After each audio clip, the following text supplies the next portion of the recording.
Nagbabadyang maulit ang pagputok ng Bulkang Kanlaon kapareho sa nangyari noong nakaraang linggo. Nagbigay ng paalala ang PHIVOLCS para masigurado ang kaligtasan ng mga residenteng naninirahan malapit sa bulkan. Alamin natin ang mga detalye mula kay Jap Regala.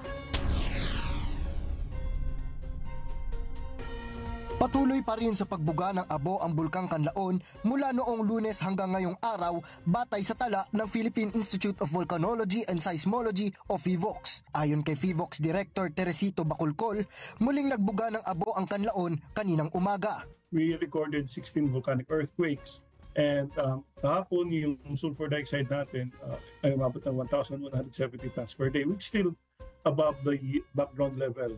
And there were also 2 ash emission activities yesterday. Umabot ng 200 metro ang taas ng ash emission nito mula sa bunganga ng bulkan. Nananatili pa rin sa alert level 3 ang bulkan dahil sa ground deformations, senyales na mayroong paggalaw ng magma sa ilalim nito. Pwede rin masundan yung April 8 eruption ng similar short-lived explosive eruptions. And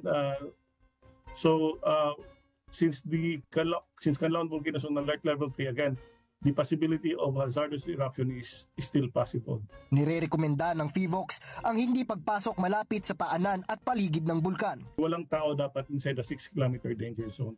And kami naman sa PHIVOLCS patuloy kami nagmo-monitor sa bulkan at kapag may mga changes doon sa mga monitored parameters natin, agad natin itong pinapaalam sa ating mga residente. Nagpaalala rin ang ahensya sa mga residente at karatigbayang apektado ng pagbuga ng abo ng bulkan. Magsuot po sila ng face mask o basang panyo kung may ashfall upang maiwasan po yung may respiratory problems.